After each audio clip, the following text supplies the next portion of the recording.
Hello，各位朋友，大家好，我是 Polly。今天跟大家来分享的主题叫做财务报表要看什么？尤其你在看损益表的时候，你绝对不能错过的三律。那我们在看三律之前，先来谈一下什么叫做损益表。相信很多人可能听到这里就想要离开了，但是你要想一下哦，假设你今天是老板，你今天是投资人，甚至你是幕僚单位，你终究有一天必须要去了解这个财务的密码。那但是呢，我用这张图来跟大家来说明，损益表不难理解。首先呢，我们先来看一下营业收入。营业收入其实是最好理解的啊。我的平均单价乘以我的数量的话，我就会得到我的营收。那但是呢，我必须要扣掉我的营业成本，才可以得到毛利。什么叫做营业成本？假设我今天是一间面包店好了，那我的每做一个面包出来，我就会有一个单位成本的费用。那再去乘以刚刚讲的我销售出去的数量，这不就是我的营业成本的部分嘛？就这么简单。那扣完就是我的毛利。但是呢，开店不是你想的这么简单，我只要算到毛利就好了。我们必须要再往前，再更进阶的去算到营业利益这个部分。那营业利益讲的是什么呢？今天如果你今天开店，你会衍生开店的成本，甚至是呢你在做一个行销的曝光、管理的费用，甚至是这个水电瓦斯，这个都叫做营业费用。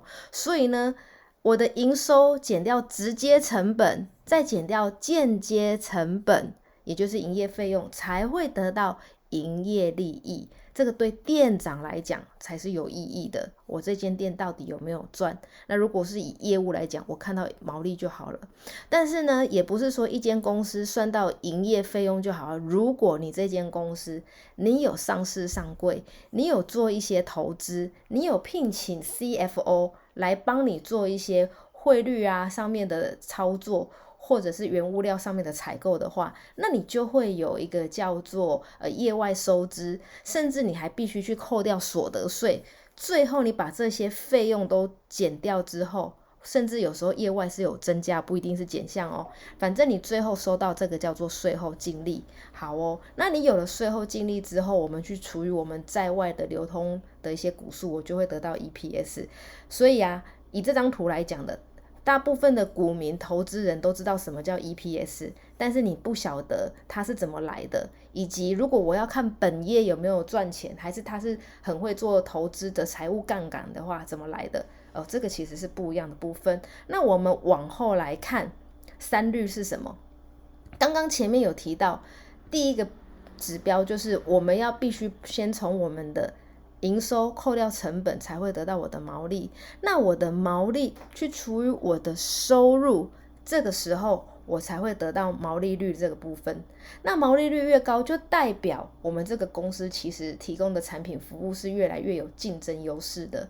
那当然我们的毛利率要跟谁去比较呢？千万不要去跟不是自己同业的比。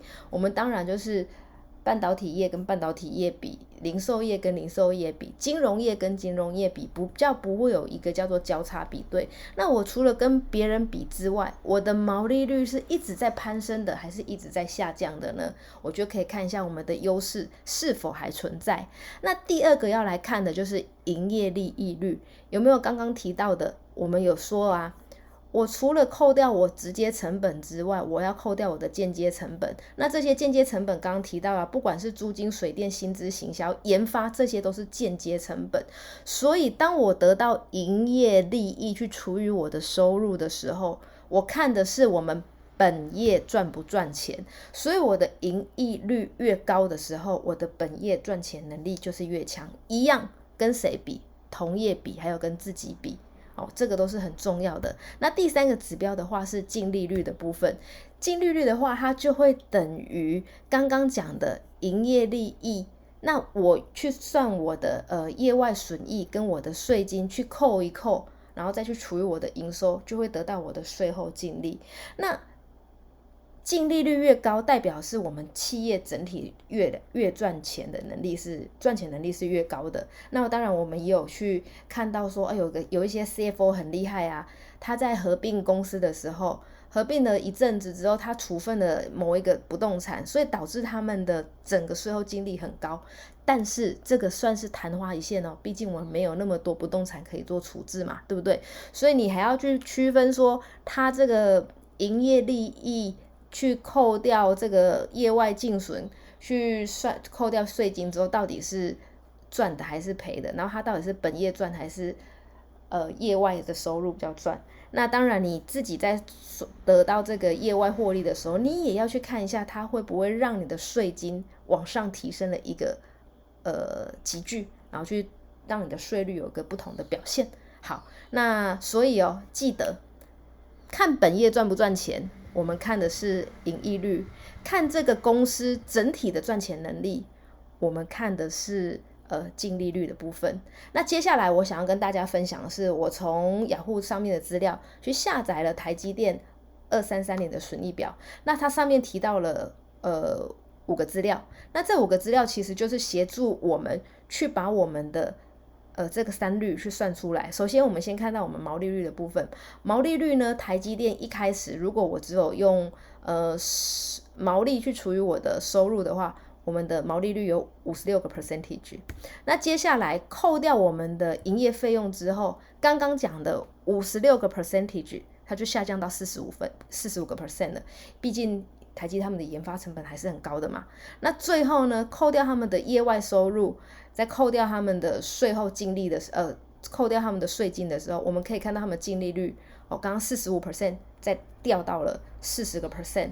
好，我们来看一下台积电的3率表现。在过往，其实外资在评核说他要不要投资台湾这个企业的时候，他一定是从这个获利指标去看嘛。那获利指标就是看一下它毛利率的状况、盈余率跟净利率。那毛利率一定是最高的嘛，所以它的这个曲线是往上的。那再也是它扣掉这个营业费用的盈利率，那最后才是看到我们的净利率的部分。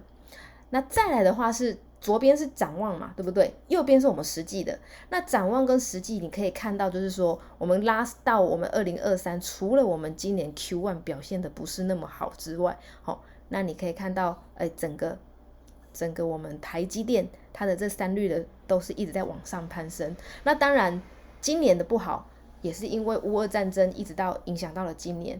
再来是整个欧洲的出口或者是美国、欧洲都是我们台湾的主要出口国，那我们这边都表现的不是到太好，所以相对的在以电子制造业来讲的话，他们的营收啊、毛利都会有一点受到一些影响。好，这个是从公开资料去得到一些资料。那想不想知道，如果我们今天用 Tableau 来展现这个3率可以怎么做呢？我们下一集就来跟大家说明台积电在3率上面的表现可以怎么做。好，今天的分享就到这边咯。要记得我们今天提醒的这些小细节有哪些？